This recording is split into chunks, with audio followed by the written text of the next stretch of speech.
Welcome back to the podcast, everybody, and welcome to a mini-series that we're going to be doing on Christmas. We're going to be answering some questions. We're going to be asking some questions that often aren't asked and should be, and possibly completely changing how you think about the Christmas story. Right off the bat, you notice that it is not a group of angels that come to speak to the shepherds. It's only one. There's just quite a lot of mystery in this story. It's a very strange story. And it turns out that some of these things that are going on are actually the fulfillment of prophecies. Our assumption is the purpose of the Gospels is to tell us the history of Jesus' life. And it isn't. It definitely presents a very vivid image of the world that Jesus came into. Christmas is a really good sort of example of a bigger thing that happens in Christianity where it's known on a popular level, but it's not really understood very well. Like everybody knows about Christmas, but how many people have really thought about what the different events in the Christmas story actually mean and what their real significance is? Right. So we thought we're going to dive into that, dispel some myths, and try to help people understand Christmas and the story and the meaning of it a little better. Yeah. And I think one of the important reasons we do something like this is not to ruin Christmas or spoil Christmas in any way, but so that we have a proper understanding of it. And also to realize that a lot of times traditions and things rise because there's a lot of questions around Christmas. And those questions, a lot of people want to find answers for. And if the answer is not found in the biblical text, it's not that these people are just making things up. They've thought these things through, and these traditions have developed over time as a result of wanting to know more about the whole Advent season, the Advent event. And since some of those questions aren't answered in the Bible, they start to, in their minds at least, come up with very rational possibilities. And then those get brought up to the same level as biblical truth. And all we want to do is say, let's just make sure that we're sticking with what we know for certain and put those other things, those traditions, maybe on a slightly lower level than the actual truth of Scripture. Yeah. Yep, exactly. And it's probably worth pointing out that you and I have not studied or prepared specifically for this conversation. Mm-hmm. Our goal today is more to kind of introduce this little mini series and for us to sort of in real time now figure out what we're going to talk about. Yeah, good. So there are one or two main passages in the Bible that we're going to be kind of focused on. Mm-hmm. Luke chapter 2 is probably the most iconic Christmas passage, but we might need to take a look at a little bit of what happens in Matthew chapter 1 and 2 as well. Mm-hmm. And there are even some other places that you get a little bit of information from. A few places in the Old Testament that we draw some conclusions from, and even some other texts in the New Testament. But you're right, those two are the main ones. So let me just grab the first sort of 7 verses of Luke chapter 2 first of all. I'm going to read this from the Lexham English Bible. And it says, "Now it happened that in those days a decree went out from Caesar Augustus to register all the empire. This first registration took place when Quirinius was governor of Syria. And everyone went to be registered, each one to his own town. So Joseph also went up from Galilee, from the town of Nazareth to Judea, to the city of David, which is called Bethlehem, because he was of the house and family line of David, to be registered together with Mary, who was legally promised in marriage to him, and was pregnant. And it happened that while they were there, the time came to her to give birth. And she gave birth to her firstborn son, and wrapped him in strips of cloth, and laid him in a manger, because there was no place for them in the inn." Reading that from the Lexham English Bible is weird because I've heard it so many times in like the ESV or the New King James. Mm-hmm. And that's kind of part of why I picked a different translation, because our goal is to maybe break ourselves out of the things we always thought. And reading in a different translation is just like a little step in that direction. Sure, There's like sure. different little words and things in there. Yeah. So Mary and Joseph go to Bethlehem, and it comes time for Mary to give birth. And that's maybe the very first question is, did that happen on December 25th? Right. And I think it all of a sudden it makes you start to wonder, because it was a historical event that a taxation had to happen, and it had to happen within a certain amount of time. And so we look at that and realize, it doesn't necessarily line up with the 25th of December. Some people take it so far as to, and I'm not saying this is not a possibility, but some people take it so far as to count back 9 months from the time that Jesus is born, and they want to put his conception at a specific time.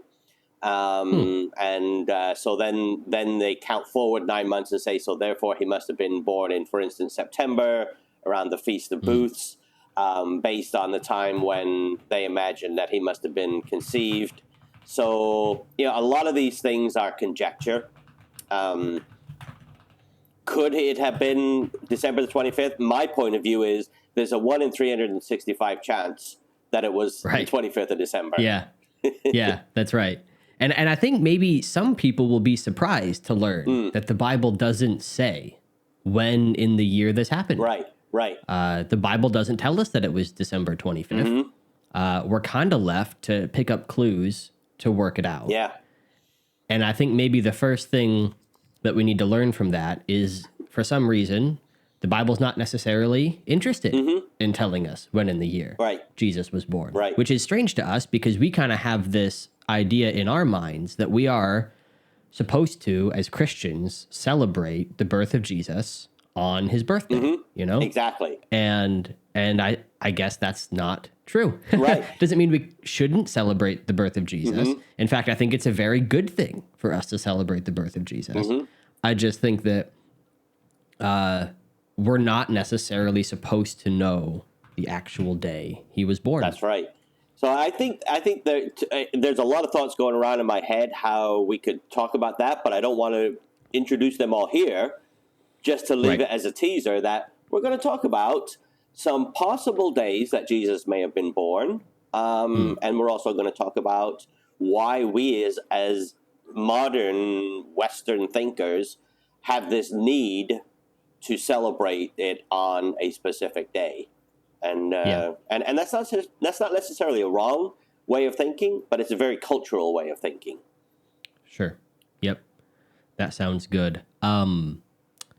As we go on, you might see or hear me typing because I'm just making notes for me to go back and study up on some of this stuff. Well, I was going to say the next portion in Luke talks about the shepherds and the angels. And those are two important sets of characters in the Advent. Personally, I almost find it frustrating, the imagery that we have in our modern culture of what angels looked like and what their function was, because it's extremely against what the Bible actually talks about when it talks about angels. So maybe I'll just read a portion there in Luke. Go ahead. I'll go ahead and pick up because verse 8 talks about the shepherds. Verse 9 of chapter 2 says, "And an angel of the Lord appeared to them, and the glory of the Lord shone around them, and they were filled with great fear. And the angel said to them, 'Fear not, for behold, I bring you good news of great joy that will be for all the people. For unto you is born this day in the city of David a Savior, who is Christ the Lord. And this will be a sign for you. You will find a baby wrapped in swaddling cloths and lying in a manger.' And suddenly there was with the angel a multitude of the heavenly host, praising God and saying, 'Glory to God in the highest, and on earth peace among those with whom he is pleased.'" So right off the bat, you notice that it is not a group of angels that come to speak to the shepherds. It's only one. And it's only once he has finished his statement that suddenly, at that point, a group of angels appears with him, Yeah. which is very different than what you see normally expressed in Christmas programs or Advent scenarios. Is there any mention of like a shining light in here? Yeah. So verse 9, the glory Verse of the 9. Lord shone around them. That's the one. Yeah. Yep. And they were terribly afraid. Yeah. This happens when the first angel arrives. I think a lot of people have the conception that the angels themselves were the bright shining creatures, Right. but the light doesn't arrive with the multitude of angels. It arrives with the first angel. Right. Right. Because it's not the angel's light. It specifies it's the glory of the Lord Right. that's shining. God is shining his glorious light down into the scene. Yeah. The angels themselves are not shiny things. There's also no mention of them flying. Right. Yeah. They just appear, and then they just Right, disappear. Yeah. Yep. My mental image as a kid was like they float out of heaven with their wings, Right. you know? Right. It doesn't mention any of that kind of stuff. This is all imagery that we insert into our idea of the passage. Yeah. And of course, So- the immediate and first reaction from the shepherds is great fear. You know, these weren't Yeah. lovely little fairies that were coming down and making everybody feel happy. These were things that actually filled them with great fear. And if you look at other biblical pictures of what angels look like, they were very fearsome and scary creatures. Yeah, we'll want to talk a lot about what angels look like, I think, when we do this episode about angels, because these days I see all over social media biblically accurate angel pictures. And it's almost like a meme now where they're like giant eyeballs with wings and stuff, you know? And like the meme is like the angel appears to, you know, Mary or somebody in the Bible saying, "Don't be afraid," but it's like this terrifying monstrosity in front of them. Right. So I think that's actually a little bit inaccurate, what people think of as a biblically accurate angel. And I think people's classical conception of an angel is also very inaccurate. Right. The other group of people here are the shepherds. There's very little that we know about them. They're probably one of the most mysterious groups in the whole Advent, because how many were there? It appears that they became somewhat evangelistic after their experience with the baby. They went back into the town. What happened to the sheep once the shepherds were all gone? You know, there's a lot of questions there that it's not too difficult to fill in the answers, but we have to be careful when we fill in those answers, because we are just making things up at that point. And while they may or may not be true, again, we need to differentiate between what are the traditions and what is the Bible actually saying about this group of people. Yeah. And to me, I think one of the most interesting questions is, why are they in the story? And what do they mean? Like, why did God choose these shepherds for the angels to go to? Like, surely there would have been better people to announce the news to, more effective ways to get the news out. Yeah. So why did God choose the shepherds? So another thing that, again, it doesn't annoy me or frustrate me when I see pictures of, you know, the manger and all of the animals around it, and all of the groups of people are there all at once. But it's not necessarily biblically accurate. You know, our image of what the actual location looked like, or who was there at any given time. Were all of these people there? You always see angels at the manger, but I'm not sure the Bible actually draws that conclusion for us. There's always animals standing around. Again, that's not necessarily something that we should hold to. You know, whether or not the shepherds and the wise men were there at the same time? Did the wise men even come to the manger, or did they turn up later on? Those are things that, are they important? It's possible that some of those details are important because some of those details are mentioned in other passages. So then you have to ask yourself, why is this specific detail mentioned about this event? And it turns out that some of these things that are going on from the time just before Jesus is born all the way up until he is up to 2 or 3 years old are actually the fulfillment of prophecies. So therefore, it is important that we understand the truth of them because it relates to the prophecies themselves. And it's always important that prophecies are understood to be truth and understood to be fulfilled exactly as they were told to be. So Yeah, absolutely. Should we have just a quick look at the wise men and ask a couple questions about them over in Matthew? Yep. So they're not mentioned in Luke. No, not at all. Yep. They're not in the story that we just read at all. Right. We read about them in Matthew chapter 2. Right. And so what Matthew actually says is, now after Jesus was born in Bethlehem of Judea in the days of Herod the king, behold, wise men from the east came to Jerusalem, saying, where is the one who has been born King of the Jews? For we have seen his star at its rising and have come to worship him. They came to Jerusalem, not Bethlehem, and they speak to the king. It says, when King Herod heard it, he was troubled because he doesn't want a new king. And so what they do is they research the scriptures to find out where the wise men should go, which is what you were saying, that this is about fulfilling prophecy. So they look at the prophecies and they say, well, it's going to be Bethlehem. So they said to him, in Bethlehem of Judea, for thus it is written by the prophet, and you, Bethlehem, land of Judah, are by no means least among the rulers of Judah, for from you will go out a ruler who will shepherd my people Israel. So Herod sends them on, but he says to them, come back to me and tell me. And he says, because I want to worship him, but really he wants to kill him so Herod can stay king. And that's the story of the wise men. We have, I guess they go and they present gifts to Jesus. And their gifts are gold, frankincense, and myrrh, famously.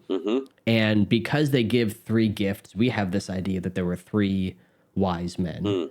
But the Bible doesn't actually say how many of them there were. It says they were from the east, but we don't really know where they came from.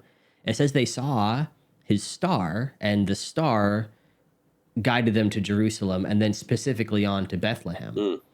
And there's just quite a lot of mystery in this story. It's a very strange story. And I think that we get wrapped up in the feeling of the story. We think of the wise men and the star and it guiding them to, in our minds often, the stable where Jesus in the feeding trough and all that. But it actually says that they were in a house here in Matthew. And we get wrapped up in it. It feels like Christmas to read the story, and we don't sort of stop to think, what is this all about? Like, what's going on here, and what does it mean? And I think there's a lot to uncover for this story specifically. Yeah, and we find clues to some of these things that we're saying in the passage. But again, there's a lot of things that we have just sort of, almost for simplicity's sake, ignored. So we want this whole event we want all the characters to be there at the same time. They all just come, they see him, and then we move on. And it's like, that makes for a really nice, compact manger scene. Just really easy then. But again, like we have mentioned, and you specifically have mentioned so many times, we aren't taking into account the way these stories are written and what they're meant to be portraying. And while they're historical and they're accurate in every sense, they are also written from a very Jewish mindset. And so sometimes what that means is you've got events that actually were spread out over several years being talked about as though they all happened at once. And once you start looking into it and see the clues to that, you realize actually maybe some other things were going on here. And then it brings up the question, should we as Christians, or should we as churches, when we are celebrating Advent, should we abide by the traditions, or should we try and be as accurate as we possibly can be, so that if we're doing some sort of Christmas thing at church, and the Bible clearly states that the wise men were not there at the birth, should we be doing the same thing in our portrayals of these, or is it okay to just sort of put them there anyway, since that's what everybody thinks? And those hopefully are some of the questions that we want to address. Yeah, that's good. Because I think sometimes we can be seen as a bit grumpy, a bit grinchy, if we don't adhere to very many like Christmas traditional ideas. If we're trying to be really biblical about it, people might see that as being kind of nitpicky and a little bit like we know stuff and you don't kind of a thing. So we do kind of have to, we want to be biblical, but we want to be balanced. And this might be a phrase not everybody likes very much, but we also want to be like relevant. We don't want to ostracize ourselves in our attempt to be biblically accurate. Right. Yeah. But I want to go back to the thing you said there about it being Jewish literature and how it's written, because I think that's going to be a lot of our approach, at least my approach as I study this, is thinking about what kind of genre of literature is this and how did they tend to communicate meaning as they were writing. Because like you said, our approach is usually to try to be really historically like we think of it as a history textbook. And the way they recorded history and wrote stories back then is different from how we do. I had a conversation with somebody up here a week ago, 2 weeks ago, and they were saying how they find it very strange that we hear about Jesus's birth, one little story about when he was a kid, and then it's all about his adult life. And they were saying there must be information about his adolescent life and things like that, more about his childhood somewhere. And their theory is that it's in the Vatican and that the Catholic Church is hiding it from us. Oh, right. Because there's all this information. And that's not accurate. Right. But the reason why that makes sense to people, that concept, is because our assumption is the purpose of the Gospels is to tell us the history of Jesus' life. And it isn't. It's to tell us a story. And it's an accurate, true historical story, but it has a meaning. It has a purpose. And it's about Jesus and who he was and what he did and what he taught and what it means to us. But the purpose is not just that we would know all about Jesus' life. It's that we would understand what we need to have faith and trust in for salvation. And the story of Jesus' birth is part of that. Yeah. There's meaning in it for us to understand for our faith. Yeah. It's not just so that we know the story and can celebrate it. And it's interesting, even right here in Matthew, where it's talking about the wise men, and it says in verse 13, now when they had departed, behold, an angel of the Lord appeared to Joseph in a dream and said, rise, take the child and his mother and flee to Egypt, and remain there until I tell you, for Herod is about to search for the child to destroy him. And he arose and took the child and his mother by night and departed to Egypt, and remained there until the death of Herod. This was to fulfill what the Lord had spoken by the prophet, out of Egypt I call my son. So what you have there is an overarching, very quick synopsis of this whole instance from Joseph's point of view. Then the very next verse, which in our Western minds, we think the very next verse must be something that happened after that event. But it's not. It's actually something that happened before that event. Even though these in English, our Bibles say, then Herod, when he saw that he had been tricked by the wise men, became furious. So we think that verse 16 must have happened after verse 15 because it says then. Because of the word then. Yeah, but that's actually not what's going on. Right. 13 to 15 is almost like a parenthesis, and the then is back to something happened earlier. And if you're just reading casually through this, you're going to miss things like that because you're not thinking it through.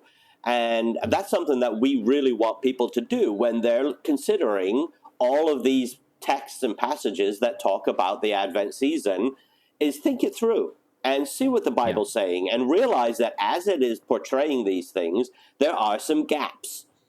And those gaps are there because God wanted them to be there. Because if he didn't want them to be there, they wouldn't be there. So when we go back to those gaps and try and fill them in and try and understand more or say things that aren't being said, we actually are doing damage to what God really intended for us to know and understand about this whole event. And I think that this is a really good example of how it's challenging to read the Bible as modern Westerners, because it's really hard to get out of the mindset of just either reading casually or just constructing a chronological history. It's like that's where our minds go when we read this. And it's not that you can't do that, or it's not that that's not a worthwhile thing to do. That's not the main intention of how it's written. Right. And the Christmas story, I think, is a really great opportunity for us to kind of help people, one, learn what is it saying, but two, like practice reading the Bible in this way, Right. where, like you said, this little bit of the story about them going to Egypt is a really short synopsis of a big, long thing that happened. And it's a very short part of the passage that gives you the opportunity as the reader to go back and find, when did God say, "Out of Egypt I will call my son"? Yeah. What did that mean? What was the significance of it? And there's connections to make, and there's a whole thing to get your head around that you could just kind of buzz past, Right. if you're just reading through it. And I think that's kind of what we're gonna try to help people do here a little bit. And I think going back to something you said earlier about why there is very little about Jesus's growing up years. If you look at the events around the first 3 years of his life, because that's what we'll kind of assume that is going on here, and then one event when he is 12, and then the rest of the events don't start taking place until he's like 30 years old, because those events are actually prophesied. And that's where all of the prophecies focus around those 3 different stages of his life. So when we then hear about these events and these time periods in Jesus's life, we hear about them because those are the ones that were told hundreds and even thousands of years beforehand would happen. So when you think about it, the main reason we are being told the things that we are being told is to fulfill what God told us would actually happen. So all of those other things, as far as God was concerned, they're not important for us to know about. He didn't tell us beforehand that they were going to happen, and he didn't tell us as they were happening. And so now for us in the future to try and look back and imagine what they were is irrelevant. It doesn't matter. Because if it had mattered, he would have told us beforehand, and he would have told us as they were happening. Yeah. The New Testament, and specifically what we're talking about here, the Gospels, is telling the story of Jesus in a specific way to highlight over and over again that he really was the Messiah. Exactly. And the way it shows that is by telling the story with all these sort of intermingled prophecy fulfillment stories, like you said. And it picks up bits of the Old Testament, sometimes explicitly, like in Matthew 2:15. And sometimes you kind of just have to read the Old Testament and then the New Testament, and you see how Jesus is reenacting the story of, say, Exodus, where the Israelites pass through the waters into the wilderness where they're tested, and then on to Sinai. And Jesus passes through the waters of baptism into the wilderness to be tested, but he overcomes the test. He's not defeated by it. And then he goes on to announce the kingdom of God. Yeah. And so it's like, it didn't tell you that's specifically what he was doing. It's just kind of baked into the story. And I think what people miss often is how impossible it would have been for the story of Jesus to be true and him not be the Messiah. Because the Old Testament is shown so clearly in his life. Right. Yep. And I would argue impossible also for anybody to have made up the story of Jesus. It's so countercultural. It's so counterintuitive to the way the Jews thought about their religion. Like, nobody was going to come up with a story like that unless it really did happen. Right. Right. Yep. So, yeah. Yep. So those are the main characters and some of the events that surround the birth of Jesus. It definitely presents a very vivid image of the world that Jesus came into, a world that desperately needed him but didn't recognize him, a world that was filled with darkness and sin and war and violence. I mean, that's the world he came into. And as he is progressively revealed, and as his ministry then starts and as it ends in such a very short time, the whole world is changed by then because of him. And then when you get to the book of Revelation and you see him drawing everything to a conclusion and a closing, at that time, he has so drastically changed the world that you can hardly recognize the little baby that had been born into this darkness and was just kind of passively there. Now you're seeing somebody who has taken all the strings of time, all of the corners of the world, and they are firmly in his hand and in his control. And it is a very beautiful picture of seeing him come into the world in such a quiet, meek, humble manner.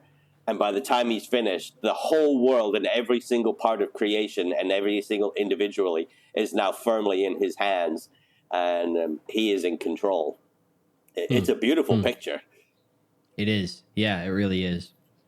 Yeah, it's very difficult to get your head around the Christmas story because of the smallness of Jesus as a baby. God as an infant, like what does that mean? And I think it does kind of hurt people's brains a little bit when they try to figure that out. And I think it creates this sort of dissonance when people think about Christianity when they're not Christians and they think, who is Jesus? Is he a baby in a manger? Is he a conquering king? Is he this horrible guy who casts people into hell? Like, how do you think about Jesus? Right.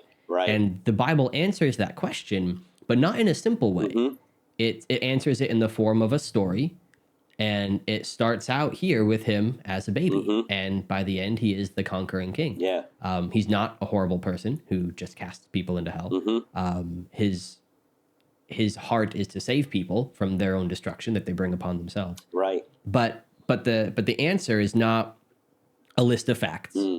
It's a story about a person, because Christianity is not about believing the right information so that you escape hell. Right. It's about having a relationship with God and this person. And so we need more than just facts about him. We need a beautiful story that stirs our soul and causes us to want to know him as a friend and as a savior. Right. Yeah. Well, I think this is a good place. We've kind of encapsulated, if you will, the things that we're going to talk about over the next 2 or 3 weeks, and go into a little bit more detail about them. Hopefully, this will be interesting to people and stir their minds as they prepare to celebrate Christmas, and maybe even change the way you think a little bit about some of the Christmas activities that we participate in. All right. Well, thank you guys for joining us, and we'll see you next time. All right. Take care.